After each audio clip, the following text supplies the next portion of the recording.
Hi friends, in the last class we discussed mode of action of different insecticides, particularly the new molecules that have come very recently. In continuing the discussion on chemical control in insect pest management, in this class we will try to understand important considerations that one has to make while using chemical treatment. There are list of considerations to be made. The most important one is choosing the right pesticide, purchasing of the insecticide, and knowledge that one should know while storing and using insecticides, and information on the compatibility of the adjuvants, and then proper equipment selection and its application technology, measuring and diluting the pesticide concentrates, safety and regulations of these insecticides, phytotoxicity particularly to the plants, and then resistance management. We will take up one by one and then discuss in brief. Coming to the first one, choosing the right pesticide.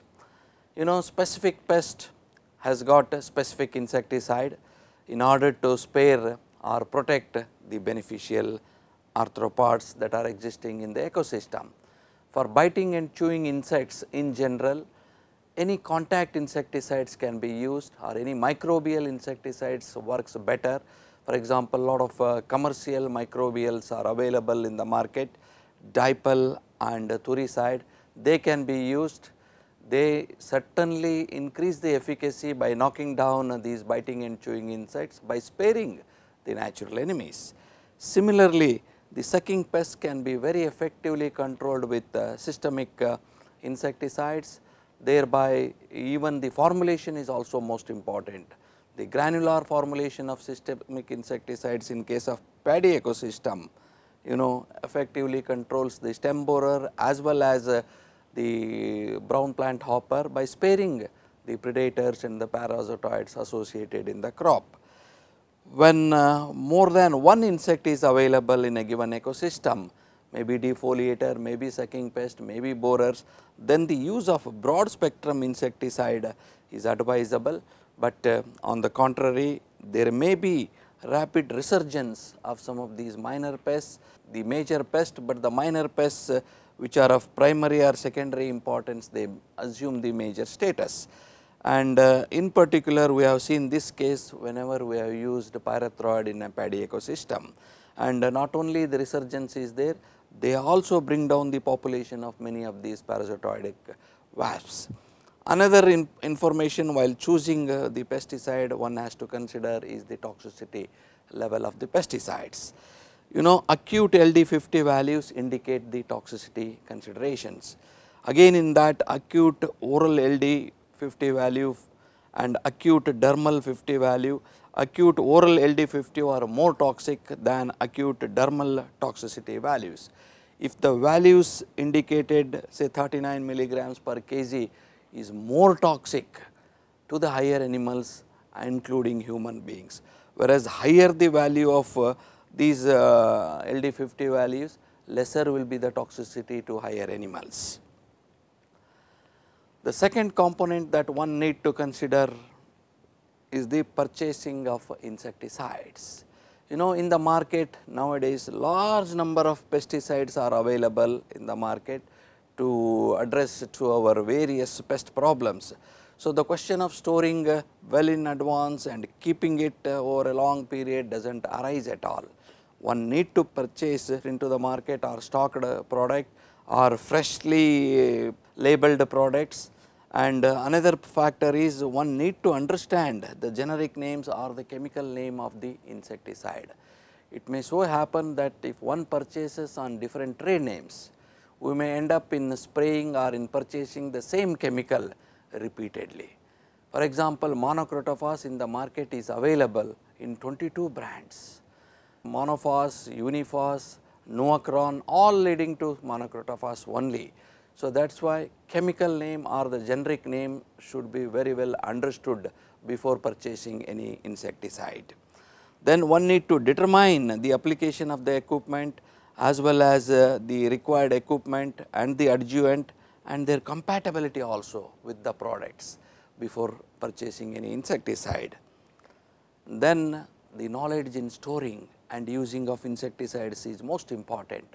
Any insecticide has got a shelf life. Normally, unopened insecticide container in the room temperature can be effectively stored without affecting any toxicity for 2 years. That is why very clearly it has been mentioned, and the manufacturer in the bottling stage itself, the lifespan or the shelf life of any pesticide is for 2 years. Then to prevent any damage to equipment, some of these pesticides which are preserved for a long time, if used suddenly they may affect the sprayer itself. So, to know any damage it may induce, first mix a small quantity of the pesticide in a jar, find out how it mixes with the water, what happens to the spraying equipment, then you can go in for large scale preparation and then application. Then if it is an alkaline water or saline water, one need to avoid these water because they have an influence on the efficacy of a particular product. Then particularly when you use water, pH of the water should be neutral around 7. Otherwise, as I said, it reduces the efficacy of the active ingredient of the chemical on a particular insect in a particular crop. Then temperature at the time of spraying also influences the efficacy of a particular insecticide. It is normally said OP insecticides works better when the temperature is high in the sense more than 35 degrees centigrade. The same thing is reverse when you use some of these carbamate insecticides. So, one need to know the information on these particular aspects. Then another knowledge that one should have is compatibility of the insecticides with the adjuvants or the additives that we use. Commonly we use adjuvants like spreaders which allow the pesticide to form uniform coating whenever we treat it on a leaf surface. Then there are stickers which allow the pesticide to stay on the treated surface for a long time. Then foaming agents, by adding this it reduces the drift under field situations. Then we have thickeners which also reduce the drift by increasing the droplet size whenever we spray. Then we have buffers also, they allow these insecticides whenever we mix it with acid water or alkaline water. Then another important consideration to be given is the selection of equipment, that is the spraying equipment itself for a particular pesticide.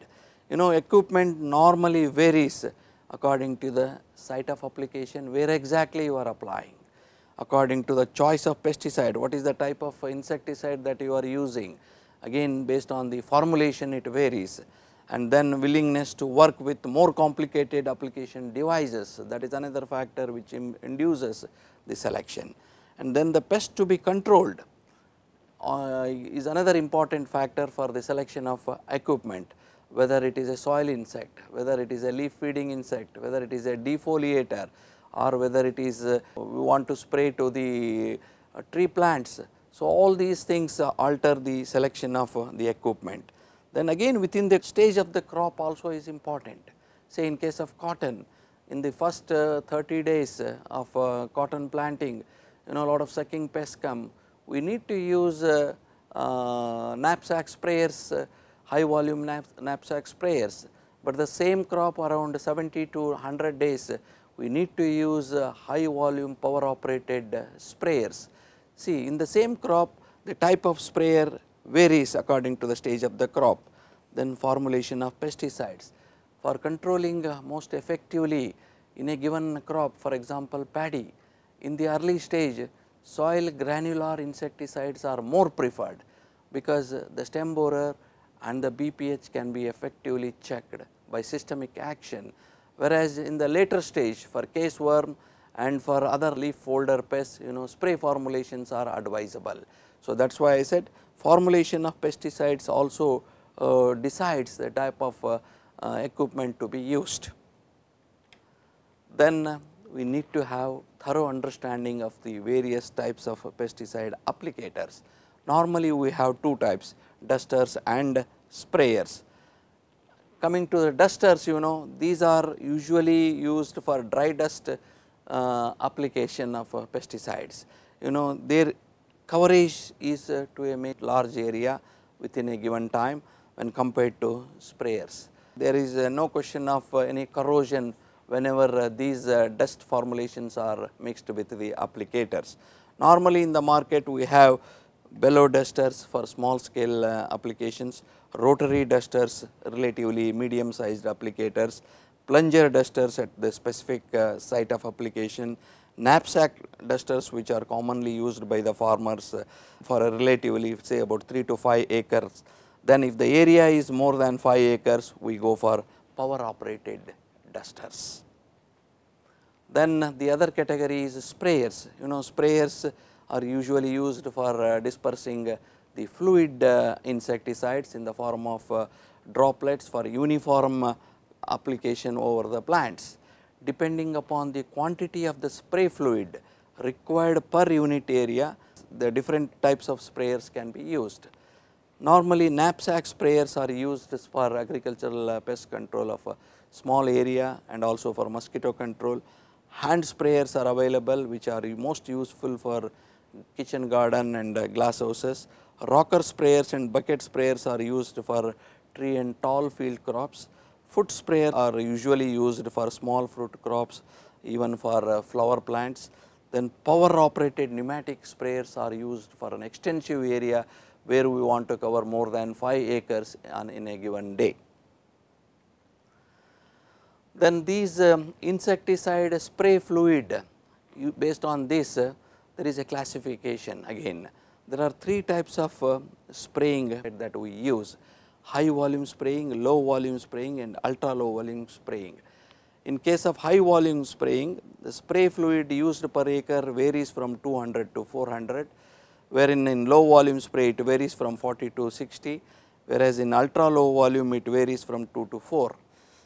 And the droplet size is significantly varying. In the first case it is more than 150 micron is the droplet size, wherein in low volume spraying it varies from 70 to 150. It is much lower, 20 to 70 in case of ultra low volume spraying.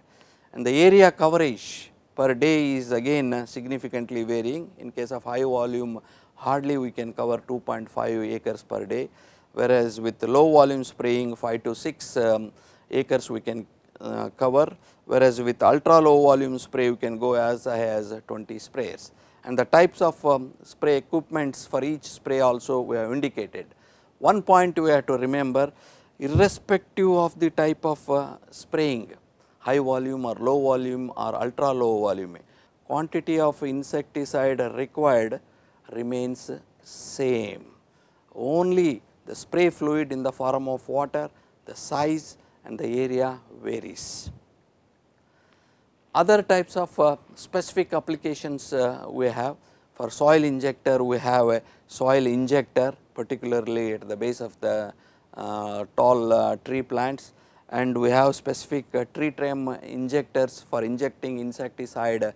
In case of coconut, normally we use these things, and we have granular applicators, wherein granular formulation of insecticides can be applied through tractors.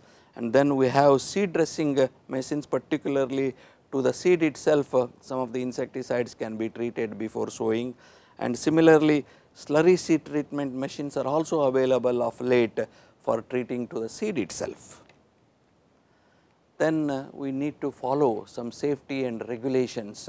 One should understand based on the toxicity of a particular pesticide. Any product, a product label has been given along with the bottle. One should go through the personal protection equipment details involving all these aspects: spray cloths, and then safety glasses, then respirator, and then rubber gloves, even the shoes. This all helps in avoiding the direct contact of the insecticide to the spraying person. We have to mix pesticides in a well ventilated area or outdoor, and then we should avoid contact with the skin, and for breathing vapors also one should avoid. Otherwise we have a lot of toxicity problems to the human being itself. As I said, starting from headache to even carcinogenity, also there are various reports. And immediately after the spraying is completed, one need to take a shower immediately after spraying. Then lastly, phytotoxicity of these pesticides to plants if used on a higher dosage, which will happen only when higher dosage than the recommended dosage is used, and that typical plant damage symptoms are seen in the form of burning near the tips or the margins as leaf spots, or necrosis wherein the whole plant is dead. Chlorosis symptoms appear in the form of spots or tip yellowing, and then leaf distortion. We see various curling, crinkling and cupping up of the leaf symptoms, and then stunting, that is abnormal growth. All these leading to poor growth, affecting the growth of the plant, ultimately affecting the yield of the plant. So, all these considerations what I mentioned so far are very much essential before including any insecticide as a component in IPM. Thank you.